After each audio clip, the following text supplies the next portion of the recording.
Welcome to Cars Corner. We got Coach Ron in the building, one of the corner men of Shakur Stevenson Corner. Been training for how many years, Coach? Been training. I think I've been training since 1997. I'm not saying he's the part, but he's one of the parts. And Pop trained Shakur. He one of the corner guys. If you was not Teofimo father in the corner, what would you have told him different to do? Because clearly he didn't know what to do. What would you told him different to do in his corner to try to help him be successful in the Shakur Stevenson fight? Because clearly I don't know if he was on his own. I don't know what his corner was telling him, but clearly he was just confused on what to do. What would you tell him if you was his coach? If I was his coach, I would tell him the same thing I've been telling him up to this point in the career. Now, I don't know if the father if he's been saying that up to this point, because I don't know. He may have, and look how far he's gotten him. So I will continue doing whatever he's done in the past.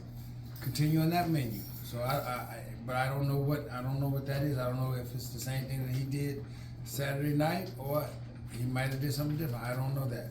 But whatever I did before that, I would have stuck with our menu, because he is who he is. A lot of times, people on the outside looking in, first thing they say, you need to go get you a new trainer or someone else in a corner when a fighter have this type of performance, when he's been successful this long. Do you think he need to get his father out the corner or bring another set of eyes in, or what? Because clearly he was put it this way, do you think Shakur was just levels above him, or do you think it's something Shakur that T.O. could have done different? Or do they need to bring somebody else in to help him to compete with somebody on Shakur level? Well, when you ask me that question, I think Shakur is levels above everybody. That's just my thoughts about Shakur. Mm-hmm. Now, concerning, the father, replacing or whatever, I think that's their team. They need to go back and assess what was good and what was not so good, and then they decide on, what they need to do to make things better than what they were.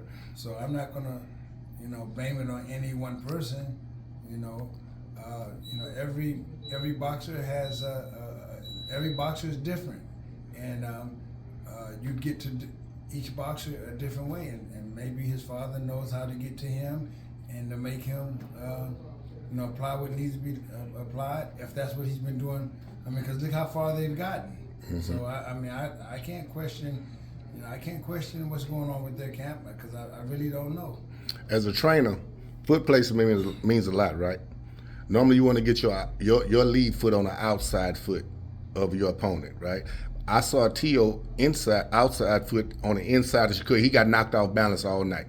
I never heard nobody tell him, hey, put your outside foot on your opponent. That way you have a better chance. Is that the correct way that you should do stuff? Because I've been around boxing. They always tell me you should have your outside foot on the outside of your opponent. But T.O.'s on the inside, and he got knocked off balance all night. So is that something, foot placement? What does that mean in boxing? Well, foot placement is important, but me as a trainer, I don't concern myself with foot placement. And I know people say if you're fighting a southpaw, we'll get, put your foot on the outside, whatever.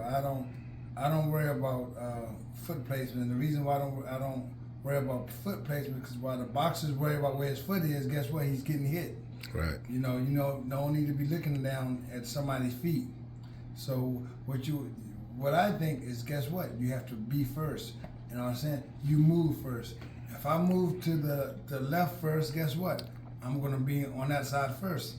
If I move to the right first, I'm gonna be on that outside first. So it's not so much about foot placement. It's about being first and getting to the wherever you want to get, so that your opponent can react to whatever it is that you're doing. Okay. Well, I appreciate you, Coach Ron, for your time. We at J. Prince Gym, the Heart of Fifth Ward, and he's a Hall of Fame coach. I don't know if they're gonna put you in the Hall of Fame. Oh, you think? Oh, Yeah, thanks a but lot. I feel you're a Hall of appreciate Fame it. coach, man. You I done put appreciate the it. work in. You're very gracious for your time. I appreciate you, man. Thank you So very much. I appreciate like and subscribe, Cause Corner Fofo on YouTube and TikTok, and like I always say, thank you, Coach Ron. We all famous. Thank you. Peace.